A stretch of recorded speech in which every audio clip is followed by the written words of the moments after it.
Дорогие друзья, уважаемые радиослушатели и телезрители, здравствуйте! Вашему вниманию в прямом эфире программа «Якутск сегодня». У микрофона с вами я, редактор Вета Вишнякова. Наши режиссеры Мария Новгородова, Михаил Эверстов. А в нашей студии гости, организаторы и участники форума «Шаг в будущую профессию». И я рада их представить. С нами сегодня Анастасия Толстоухова. Анастасия, здравствуйте. Добрый день. Полина Барахсанова. Полина, здравствуйте. Здравствуйте. И Алексей Загоренко. Алексей, добрый день. Спасибо большое, что вы пришли сегодня в нашу студию. Говорить мы будем о форуме «Шаг в будущую профессию», форум для молодых исследователей, который стартует в начале декабря. Масштабное мероприятие. Расскажите, пожалуйста, о том, насколько это мероприятие популярно в нашей республике и основная его цель. Начну, скорее всего, я. Наш Институт развития профессионального образования является основным организатором нашего форума, форума молодых исследователей «Шаг в будущую профессию». Данный форум проводится в этом году уже 18-й раз. Первое мероприятие было в 2007 году. Оно было организовано Министерством профессионального образования Республики Саха-Якутия. И там в самом начале была научно-практическая конференция с 11 секциями. На сегодня, 2024 год, мы встречаем с 8 площадками соревновательными, в том числе и научно-практической конференцией. Мы его дальше развиваем, с выставкой инженерных проектов, команда деловой игры «Марафон бизнес-идей». Также у нас с 1 ноября по 30 ноября стартовала Республиканская интернет-олимпиада. В этом году она у нас посвящается Егору Афанасьевичу Борисову, его деятельности, о общественной его деятельности, политической деятельности. И на сегодня в интернет-олимпиаде у нас фактически уже свыше 2000 человек принимает участие. Но до конца интернет-олимпиады еще энное количество дней, поэтому мы приглашаем к участию. Также есть со временем у нас конкурс цифровых решений, Digital IT, который собирает детей наших студентов колледжей и техникумов, которые продвигают какие-то IT-продукции. Также ежегодно у нас традиционное мероприятие, фестиваль молодых модельеров и дизайнеров, очень фееричное такое, оно традиционное у нас, оно проходит очень даже активно и проходит очень ярко. С дефиле. Участвуют все студенты тоже колледжей и техникумов. Прошлого года наш форум мы пригласили и открыли для всех школьников, и даже для дошкольников. И на фестивале тоже в прошлом году уже были участники со школ. И у нас также есть медиаконкурс «Юный мастер», сегодня об этом Полина Олеговна расскажет, и конкурс проектных инициатив «Лидер бережливости», он у нас с 2023 года, очень активно мы его продвигаем, тоже Алексей Сергеевич сегодня вам расскажет. О форуме можно сказать о том, что наш форум, а именно научно-практическая конференция, она уже 3-й год стабильно вошла в перечень мероприятий Министерства просвещения Российской Федерации, и победителям она дает возможность получить дополнительные баллы при поступлении в высшее учебное заведение. Форум проходит в декабре 2 дня, 11 и 12 декабря. Но на самом деле закадровая работа, она начата уже давно. И за это время школьники, студенты и преподаватели большую работу провели, уже себя как-то резюмировали, презентовали. И сейчас к декабрю подходят только те, кто названы лучшими, И я удивлена, что в этом форуме могут участвовать не только взрослые и студенты, и школьники, но еще и дети из детских садов. Вы такой большой делаете охват и со всей республики. Расскажите, пожалуйста, подробнее об участниках, и, наверное, о площадках, Получается, наш конкурс «Юный мастер», как раз-таки охватывает детей дошкольного возраста и детей, учащихся с 1 по 9 классы. Дети у нас принимают участие, направив видеоролик, где должны будут раскрыть о профессии, которую они знают, И в прошлом году у нас победителями были ребенок с детского сада с Чурапчинского района, Гуляев Артур, и он направил нам проект «Я оператор, я режиссер».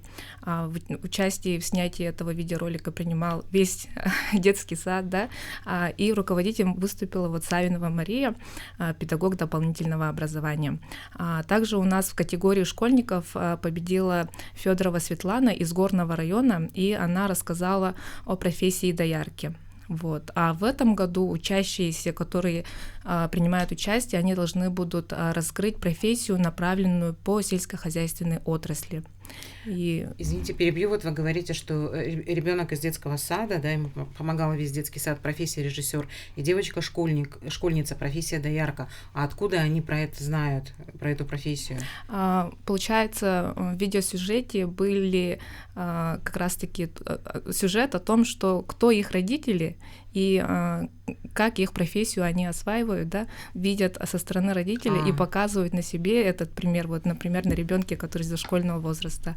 А ребенок, который вот доярка, да, все-таки она показала свои навыки, то, что она умеет, какими навыками она владеет, да, то есть она показала, кто такой этот специалист, да, ну, профессию, да, эту раскрыла, показав на своем примере, что... Она сама уже работает. Да, она, получается, и утром, и вечером доит коров, да, и вот этот навык, чему она умеет, да, вот это она отразила в своем видеоролике, и мы, получается, смотрели, ну, не только то, что вот они как раскрыли тему, да, но и, безусловно, технику исполнения, да, вот этого видеоролика, и в целом понимание о профессии. Ну и то, что важно сейчас, да, вот эти профессии как-то популяризировать, чтобы они все-таки пользовались вниманием у тех детей, которые выбирают себе профессию. Да, проект, получается, направлен на раннюю профориентацию, и сейчас есть у каждого школьника подать заявку на участие в этом конкурсе. Необходимо всего лишь снять видеоролик и направить нам на... Получается, на сайте есть специальная вкладка для участия в конкурсе «Юный мастер». Да? Необходимо будет просто направить видеоролик и фамилия, имя, отчество и с какой школы ребенок. Да? Для того, чтобы подать заявку, нужно просто зайти на сайт, ознакомиться с положением и принять участие. Прием заявок у нас, получается, ведется до 25 ноября. Поэтому всех детей приглашаем. То есть еще могут успеть стать лучшими даже те, которые сейчас подадут, и опередить тех, которые подали раньше. Да, действительно. И у нас, получается, будут призеры по категориям. Это дети дошкольного возраста, дети школьного возраста. И каждый в своей группе, получается, будет номинирован дипломами 1, 2, 3 степени. И традиционно Центр опережающей профессиональной подготовки в этом году подготовил специальный приз, о котором тоже могут ознакомиться у нас на сайте. Мы за кадром поговорили о том, что участие в этом форуме дает детям, старшеклассникам, да, или учащимся школы в начальное звено, да, среднее звено, возможность приобрести баллы, которые им помогут при поступлении в высшие учебные заведения. Да, это по поводу участия в научно-практической конференции.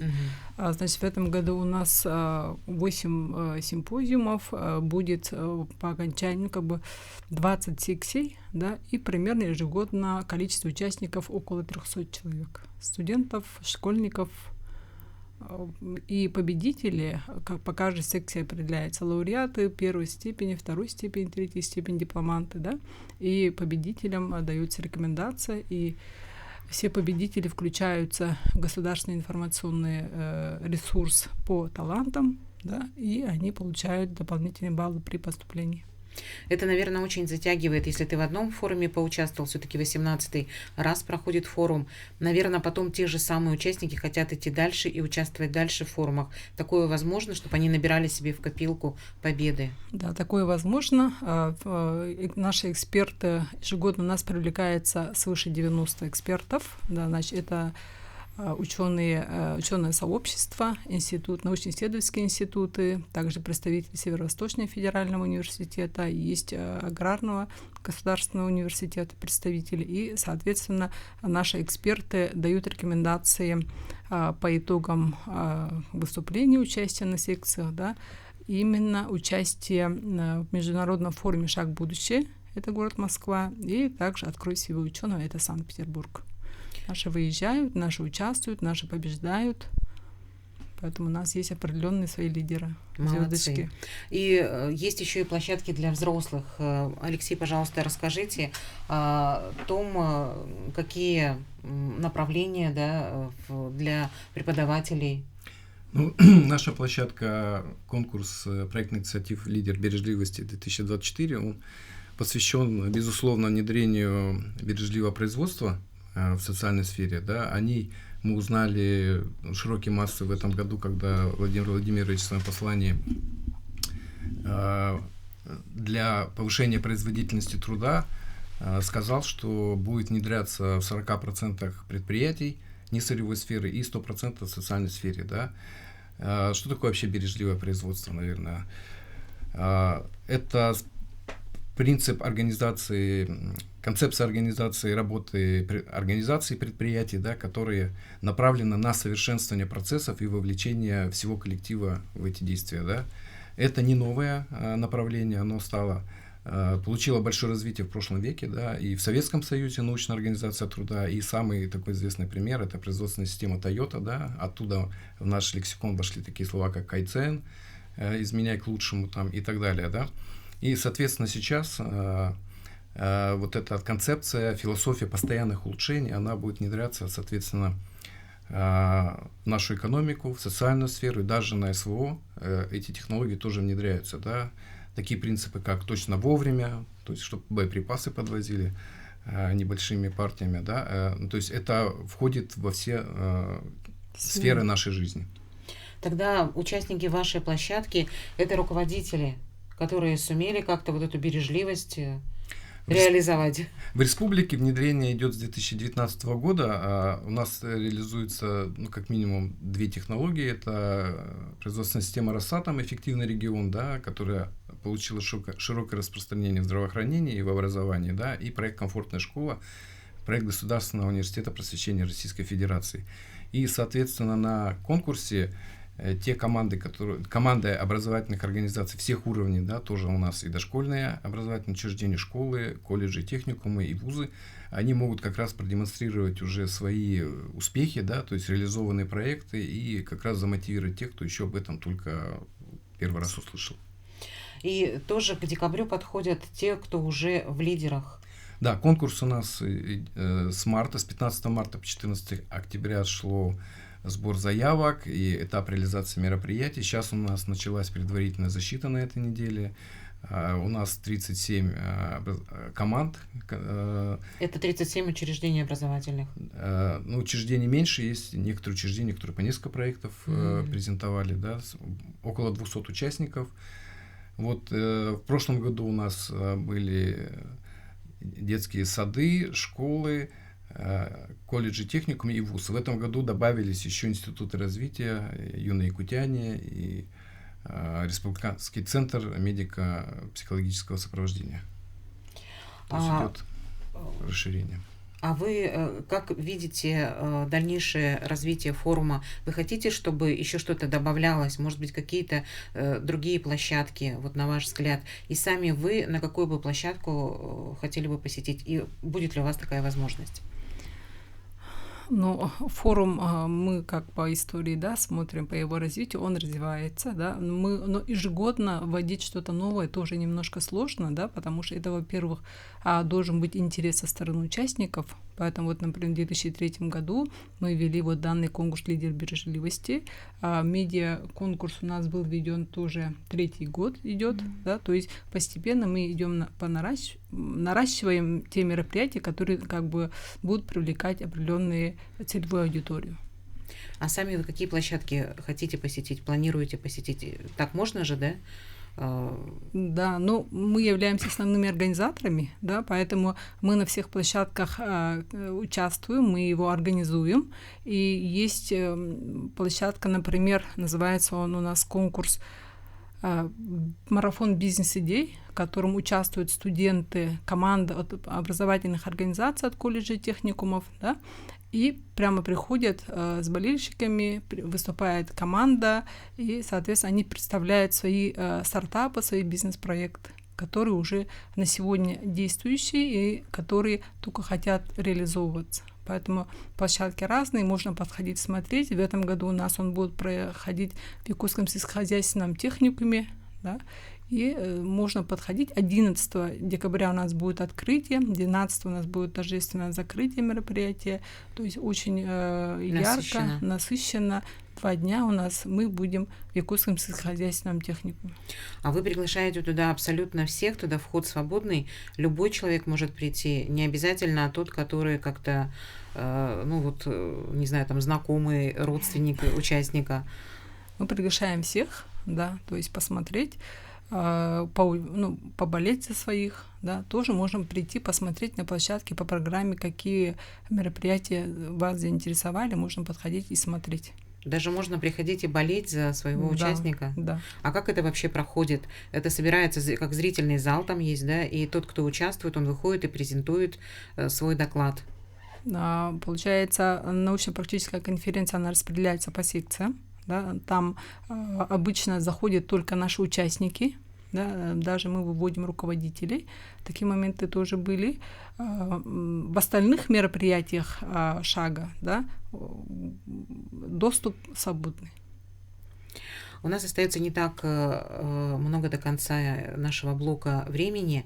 Может быть, я что-то не спросила, а вы хотите что-то еще дополнить? Пожалуйста, дополните. Да, давайте дополним по конкурсу «Юный мастер». Конкурс проводится в дистанционном формате, поэтому дети могут электронно направить свои видеосюжеты и принять участие. Да? А вот как раз-таки, как озвучили, 11 декабря будет подведение итогов и награждение наших призеров. Поэтому активно, дети, тоже принимайте участие. Вот как говорили, это категории детей от 3 до 7 лет и с 1 по 9 классы. Школьники тоже могут активно принимать участие, поэтому всех приглашаем к участию. От 3 до 7 лет это, конечно, нагрузка на родителей. Да, и на педагогов. Да. Они будут все делать, но и тогда, получается, ребенок уже как-то уже шагнет в будущую профессию с их помощью. Да.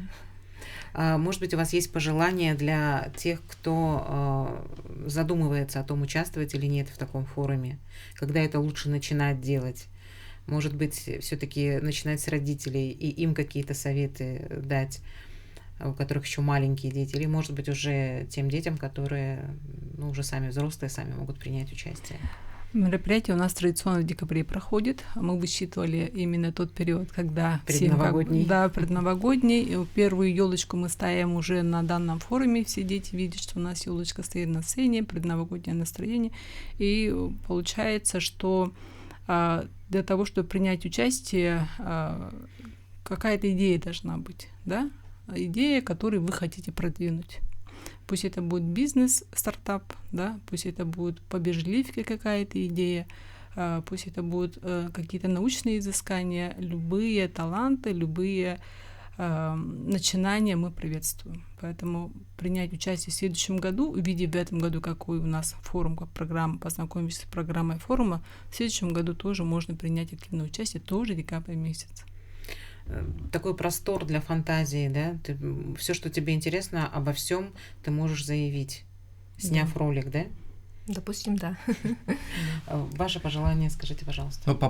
По проектам бережливого производства вообще большой простор как раз для фантазии, для наших образовательных учреждений, да, то есть они улучшают и вспомогательные, допустим, процессы, такие как гардероб, столовая, библиотека, входная группа, навигация, так как образовательные процессы могут свои оптимизировать, как-то улучшать свою жизнь, облегчать.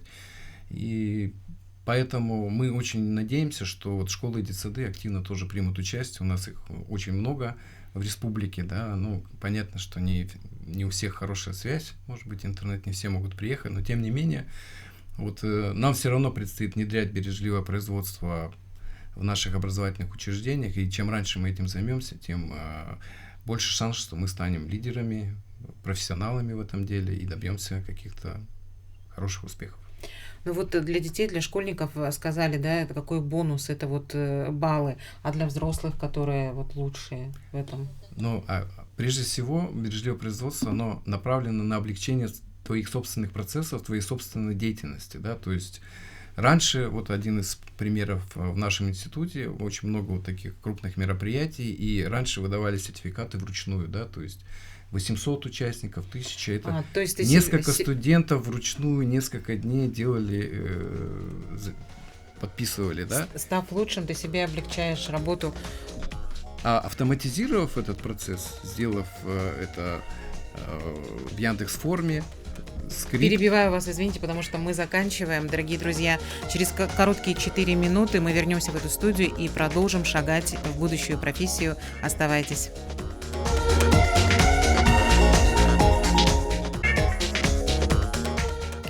Дорогие друзья, мы снова в прямом эфире и продолжаем шагать в будущую профессию вместе с моими гостями. Я рада их представить. В нашей студии организаторы, участники и эксперты форума «Шаг в будущую профессию». Андрей Матвеев. Андрей Иннокентьевич, здравствуйте. Здравствуйте. Надежда Дмитриева. Надежда Викторовна, добрый день. Здравствуйте. И Анастасия Шилова. Анастасия Федоровна. Здравствуйте. Здравствуйте. Благодарю вас за то, что вы пришли сегодня в нашу студию. Я не называю ваши регалии, их очень много. Поэтому, когда вы будете рассказывать о своем участии в форуме, вы, пожалуйста, их упоминайте. Ну, на меня произвело впечатление резюме Анастасии. Это просто вундеркинд. Это ребенок, который участвует в международных, всероссийских, республиканских форумах, конкурсах, побеждает. Огромное количество научных работ. Анастасия, вы меня покорили заочно. Наверное, хочу начать с вас. Откуда у вас столько сил, времени и рвения вот к такой активности в этой научной сфере? Ну, больше всего сил. Откуда у меня вообще взялись? Взялись они, конечно же, с моего Якутского педагогического колледжа. Вот, большое спасибо всем моим преподавателям, которые всегда поддерживают нас. Вот, и с первого курса у нас была очень такая сильная подготовка, то, что уже когда мы подошли к окончанию учебы, мы уже были готовыми абсолютно ко всему. Поэтому вот это все заслуга нашего Якутского педагогического колледжа. Вот назовите, пожалуйста, несколько своих работ, которые вы представляете на конкурсы.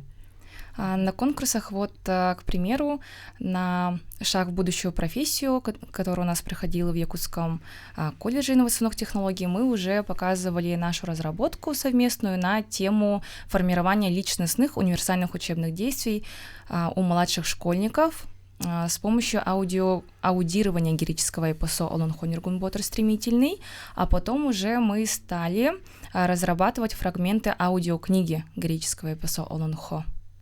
Вы еще ведь учитесь, вы студентка 3-го курса. Я окончила, сейчас уже я учитель начальных классов. Ага. Повезло вашим воспитанникам, это 100%, потому что столько создавать научных трудов невозможно без любви к тому, что ты делаешь. Конечно. И если вы на своем месте, если вы так любите свою профессию, это значит, тем детям, которые придут к вам, будет с вами очень хорошо и комфортно. Надежда, вы руководитель Анастасии. Как получается воспитать вот такое вот подрастающее поколение, замечательное, активное, трудолюбивое такое? Как это возможно? Ну, во-первых, конечно же, это все отходит от отношений к своей научно-исследовательской, к своей теме. Настя, вот с Настей мы когда думали вот насчет темы, выбора темы, мы остановились именно на тему Олонхо. Каким же образом мы можем создавать условия для младших школьников, чтобы для них было интересно, для не владеющих якутским языком, например, остановились и прямо давай создадим такие фрагменты аудиозаписи основных героев Олонхо, выбрали Олонхо Ниргунботр стремительный Платона Аюнского, и остановились над тем, чтобы именно создавать аудирование, чтобы младшие школьники поняли, о чем речь внутри этого Олонхо, кто поет и зачем все это как-то красочно должно оформляться именно через аудирование. И потом уже через создание аудиокниги. И Настя, она вообще сама была фанатически занималась этим, прямо ей приносила много удовольствия о том, что она исследует, искала информацию, искала консультантов, но она сама знакомилась с разными интересными людьми, которые занимаются Олонхо. Ну еще и озвучивание. И озвучивание именно когда мы записывали аудио, да, но записывали, конечно, с помощью наших студентов. Спасибо им огромное. Студенты выбирали по голосу, по героям, и вот так создавались первые фрагменты аудиокниги. Видно, что это очень красиво, потому что там наверняка же еще какие-то спецэффекты. То есть есть определенная цель, да, детей заинтересовать вот этой вот историей, да, и как это подать, как их увлечь, вы уже придумываете и реализуете. Да. Юлиану Дмитриевичу огромное спасибо. Огромное. У нас студия записи есть своя в колледже. Он свое свободное время уделял тоже внимание нам, чтобы мы записывали эти фрагменты. Ну, такое мероприятие, форум «Шаг в будущую профессию», вот ради этого, наверное, и создается, да, чтобы помогать вот так вот реализоваться, раскрыться тем, кому интересна профессия. Да, конечно, это ради будущего. Уже учительница Настя сейчас в школе работает, и наверняка она продолжает это свое дело, учит своих детей тоже воспитывает. Андрей Иннокентьевич, вы на форуме один из экспертов. Да, экспертизой вот этой шаг в будущую профессию я занимаюсь с самого начала организации вообще этого форума. Он превратился, сначала была конференция, потом стала форумом, вообще сейчас платформа стала вообще. Вот. И экспертная работа, она очень для учащихся, для участников конференции, она имеет ключевое важное значение, да. Поскольку, во-первых, мы оцениваем работы по науке, то, что эксперты по науке, это, можем сказать, немножко сухое, это актуальность, новизна и так далее, да. Но самое главное, это методическая помощь, учащиеся, это мы, как правило, после этих обсуждений, сессий обсуждаем все доклады, да, вместе с учащимися, и это дает, показываем на сильные стороны, допустим, научных работ, которые представляются на этой конференции, и выказываем какие-то пожелания, да, рекомендации даем для расширения работы. Это дает очень такой хороший стимул и мотивацию формирует для учащихся. Это самое главное для исследователя, это мотивация, да. И пример Анастасии, которая благодаря своей мотивации достигла уже практически очень таких достаточно высоких результатов. Это очень важно, да, такая работа эксперта. Будучи экспертом, наверное, очень сложно какого-то ребенка не пропустить дальше, да? Или нет такой, как-то нет такой дилеммы, да, что вроде бы и ты хочешь, чтобы он прошел, да, и в то же время ребенок очень хочет, но пока не дотягивает там как-то. Да, к сожалению, такое бывает, но, как я сказал, это методическая часть это очень важное направление деятельности экспертов. Пусть даже работа будет такая не очень на сегодня, научную представляет, поскольку речь идет о научных работах также, да, и, скажем, несколько не дотягивает, но на самом деле это только начальное. Для многих учащихся студентов это в начальной стадии, да, исследования. Это тоже, с одной стороны, начало профессионализма же, да. Они же все профессионалы, учатся на какой-то специальности и так далее. И в этом плане это способствует как раз становлению, вообще говоря, как специалистов, да. Я почему спросила, потому что думаю, вдруг таким образом можно у ребенка это желание отбить. Он, может быть, старался, готовился, да, и вроде бы видно, что у него большое желание есть, но чего-то не хватает, и если ты его дальше не пропустишь, может быть, он больше не захочет участвовать в подобном форуме, как-то разувериться в себе. Нет, у нас сейчас движение стало таким, я почему сказал платформой, да, это некий концентратор вообще всех разных уровней работ, да, и сейчас по России, по республике очень много разных конференций проводится, да, в том числе научных, да, и И благодаря вот шаг в будущую профессию, да, дают рекомендации для участия на разных уровнях вот этой конференциях. Это является неким таким вот распределением, да, вот по уровню там знаний, по уровню возможностей учащихся. И это дает тоже очень хорошие как бы возможности для учащихся, да, то есть не игнорируя практически ничем и любой темой, которую вот ребята пытаются вот показать. Может быть, тогда мы, пользуясь тем, что мы выходим на большую аудиторию, на всю республику нашу, и, с которой как раз-таки и есть заявители, да, на этот форум, может быть, вы поделитесь какими-то секретами, на что нужно сделать упор, какие важные моменты нужно учесть для того, чтобы пройти вот в лидеры этого форума, быть лучшим. Советы, может быть, и для тех, кто участвует, это Анастасия, да, от вас как от руководителя, а от вас как от эксперта.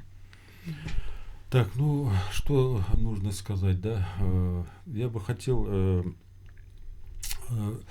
Здесь важно действительно что-то такое вот ближе к, поскольку речь идет о будущих профессионалах, да, которые учат на конкретной специальности, да, мы не случайно вообще оцениваем их профессиональные вот эти уже навыки, которые уже начинают у нее проявляться, да, и когда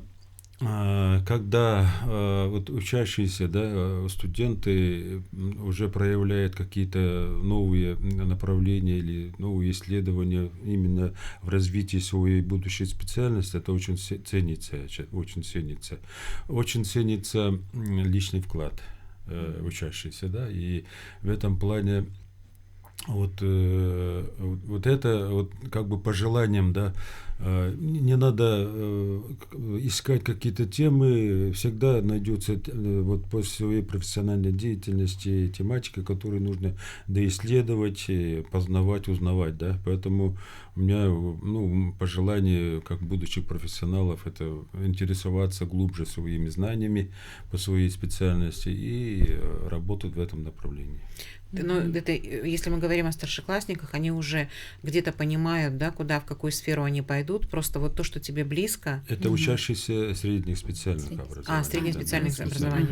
Учащиеся несколько специфика другая, но тем не менее вот, именно для учащихся вот среднеспециальное учебное заведение, это вот именно профессионализм, направление профессионализма и умение вот, ну, как бы реализовать задумки в этом направлении. Вот хороший пример Анастасии, да, потому что она очень много, очень глубоко в свою профессию смотрит.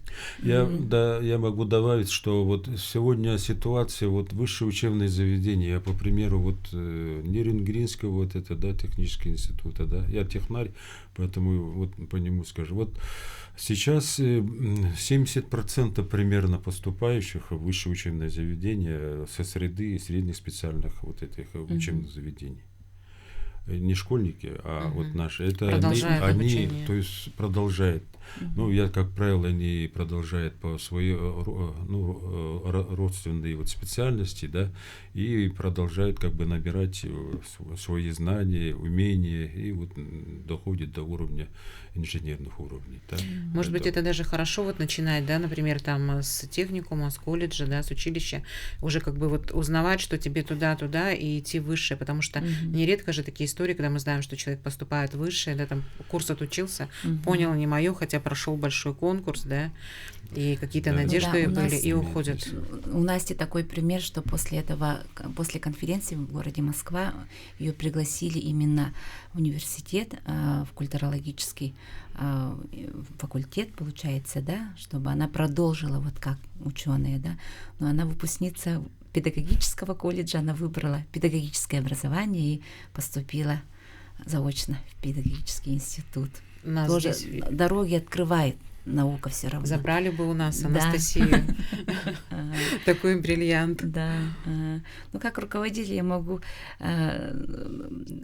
пожелать, да, руководителям создавать условия для таких студентов, создавать условия заинтересованности, мотивации. А вы прям подробнее расскажите, как эти условия, как это все? Всегда поддерживать, всегда вместе работать, всегда вместе искать, вместе прямо разрабатывать, вместе вот так сидим с Настей, да, вот так и работали. Все вместе. Я тоже с ней училась, получается. Я тоже с ней искала информацию, поэтому у нас было такое общее дело, получается. Да. Вы ее выделили из всех учащихся, или у вас были еще и другие, кого вы курировали, да, студенты? Есть, студенты тоже. Но это тоже на каждого вот так вот время найти, это же достаточно сложно. Надо внимание, время уделить. Тогда молодежь вообще такая сейчас молодежь прямо, они, когда их зажигаешь, они прямо идут, они лучше нас могут знать еще больше, я скажу, быстро находить какие-то. Но сейчас и возможностей как будто бы больше, да, эти проводятся конкурсы, форумы, где ты можешь о себе заявить. Вот так вот. Анастасия, от вас, как от участницы, может быть, есть какие-то пожелания, и как найти то, что тебе не ошибиться, то, что тебе интересно? В первую очередь нужно слушать именно свое сердце и выбирать именно ту тему, которая тебе по-настоящему интересна, а не так, то, что ты где-то услышал, то, что она сейчас актуальна, и выбрал ее. Нет, так делать не стоит. В любом случае мы выбираем ту тему, которая нам действительно интересна. И, конечно же, нужно перепроверять источники информации. Нужно досконально все читать, перечитывать. Если даже ты уверен в том, что у тебя уже все готово, нет, сядь, перепроверь.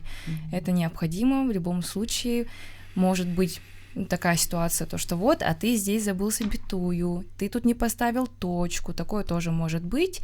И, конечно же, нужно верить всегда в себя, в свои силы.